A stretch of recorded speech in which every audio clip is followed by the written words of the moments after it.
आनंद जी, आनंद जी, अनिला जी को आपने सुना, वो ये कह रही हैं कि सनातन शब्द का आप लोग इतना बार बार दुरुपयोग करते हैं क्योंकि आपको पता है कोई कुछ नहीं करने वाला है, और अगर कोई कुछ करेगा तो आप फौरन कहेंगे देखिए ये हिंदू तो है अतिवादी हो गए हैं, ये सनातनी जो है हथियार लेकर हमारा गला रेतने के लिए पीछे दौड़ रहे हैं।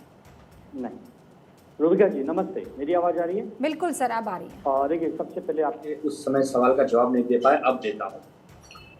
उदयनिधि स्टालिन हो, चाहे ए राजा हो, चाहे शिक्षा मंत्री जो अभी डीएमके के हैं, इनके किसी भी बयान का न तो इंडिया समर्थन करती है न हमारी पार्टी समर्थन करती है। हमने इंडिया गठबंधन बनाया हुआ है एक कॉमन मिनिमम प्रोग्राम के तहत, महंगाई से, बेरोजगारी से, किसानों के लिए, नौजवानों के लिए एक अच्छी सरकार बना सके, मौजूदा सरकार को हटा सके, इसके लिए बनाया था। लेकिन जिस प्रकार पिछले कुछ दिनों से डीएमके के नेताओं ने बार बार सनातन पर हमला किया है, यह गलत बात है। हमने अपनी आपत्ति भी उनको जताई है। हमने कहा कि यदि आपके पास अल्प ज्ञान है, आप बुद्धिहीन हो गए हैं, आप आइए हमारे पास, हम व्यवस्था करेंगे, आपको सनातन धर्म के बारे में सही जानकारी देंगे। एक बार ये बताइए, एक सेकंड, आपने जो ये आपत्ति दर्ज कराई है, आप लोग ये बीजेपी से क्यों अलग हो गए थे? किसी मुद्दे को लेकर अलग हो गए थे ना, बर्दाश्त नहीं कर पाए थे, क्या था वो मुद्दा? नहीं, भारतीय जनता पार्टी से हमारे अलगाव का कारण 2019 में चुनाव के तत्काल बाद मुख्यमंत्री के पद को लेकर था। एब्सोल्युटली, मुख्यमंत्री पद को लेकर तो आप बीजेपी से अलग हो सकते हैं, बिल्कुल, हाँ, बिल्कुल, क्योंकि वो मुख्यमंत्री का पद है, बिल्कुल बिल्कुल। लेकिन आप इंडिया गठबंधन से सनातन को गाली देने वाले लोगों से अलग नहीं हो सकते हैं। नहीं, सुनिए, अब आपने छेड़ा तो सुनिए। नहीं, छेड़ा नहीं है, मैं यही जानना चाह रही थी। यहाँ पर आपत्ति दर्ज करा रहे हैं, यही बताऊंगा, और वहां पर आपने अपना रिश्ता तोड़ दिया। तो आपके पास सही जानकारी होनी चाहिए। भारतीय जनता पार्टी शिवसेना की सीधे मित्रता थी, 30 वर्षों से हम मित्र थे। हाँ। कई बार हमने केंद्र में, राज्य में सरकारें चलाई। ध्यान से सुनिए, डीएमके से हमारा कोई संबंध नहीं है। वो तमिलनाडु की पार्टी है, हम महाराष्ट्र की पार्टी। अरे हमारा भैया, कोई डायरेक्ट गठजोड़ नहीं। आनंद जी, कोई डायरेक्ट गठबंधन क्या होता है? कॉमन मिनिमम प्रोग्राम है कि नहीं है? वो डीएमके आपके इंडिया गठबंधन का सहयोगी है कि नहीं है? रूबिका जी सुनिए, देखिए, मेरी बात यदि जनता तक नहीं जाएगी तो लोग गलत समझेंगे। मुझे 1 मिनट का अवसर दीजिए अपनी बात बताने का। आनंद जी, मैं तो बिल्कुल दूंगी, मैं आप ही को मौका दूंगी, आज आप ही को बताना है। जीवन में पहली बार डीएमके के साथ हमने मंच साझा किया है, वो भी इंडिया के प्लेटफॉर्म पर। मुंबई में सब लोग आए, हमने सबका दिल खोलकर स्वागत किया। हमें कतई अंदाजा नहीं था कि इस मीटिंग के बाद डीएमके के नेताओं की ऐसी बयानबाजी होगी। हम उनको 1 बार 2 बार चेतावनी देंगे, अन्यथा हम अपनी आपत्ति दर्ज करा के या तो उनसे बाहर निकल जाएंगे या उनको बाहर निकाल देंगे। ये तय है। सनातन का बार बार अपमान हम नहीं सहेंगे रूबिका जी, ये आपके माध्यम से क्लियर कह देता हूँ। अच्छा, तो आप अभी और बर्दाश्त करने का मादा रखते हैं कि 2-4 गाली और आ जाए सनातन को, तब जाकर मेरे दिल को ठेस पहुंचेगी, उद्धव ठाकरे जी का मन मसोटेगा, और फिर आप कहेंगे अब बर्दाश्त नहीं है, मैं तो चला अपने रास्ते।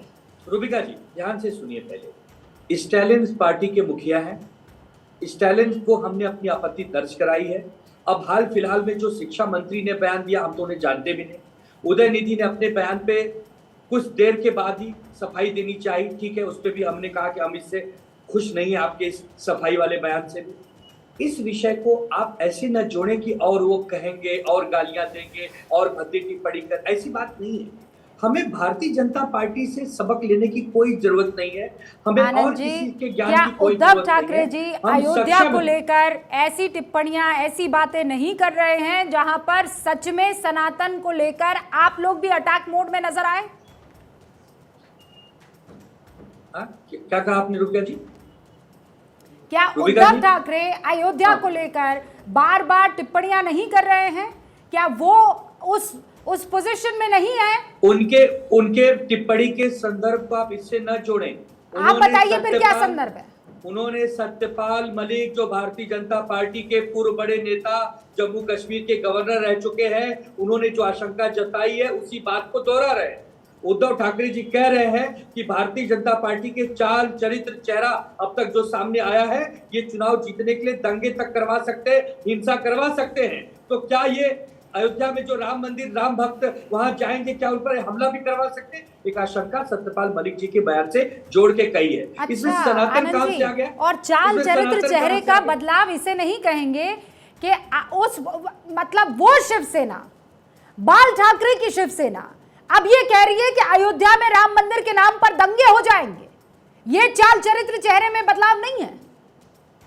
रूबिका जी, आपने नू की हिंसा भूल गए, मणिपुर की हिंसा भूल गए। ये जहां जहां सरकार बनवाना चाहते हैं, आप इनके पास मणिपुर और कोई नू मुद्दे मत नहीं जाइए, होते। आप नहीं, मणिपुर पहले और मुझे नू बोलने मत दीजिए। जाइए, मुझे सनातन बोलने को दीजिए। लेकर स्टैंड क्लियर कीजिए, सनातन और सनातन श्री को राम का लेकर जिक्र कीजिए ना अभी। स्टैंड एकदम क्लियर आप है। लोग तो इतराया करते थे, हमने कार सेवा की, हमने राम अच्छा। मंदिर के लिए जमीन तैयार की, और आज अच्छा। आप राम मंदिर के नाम पर दंगों वाला झूठ फैलाते हैं अब और 20 आप सेकंड कहते दीजिए। हैं कि सनातन का अपमान नहीं हो रहा है। अब 20 सेकंड दीजिए, 20 सेकंड।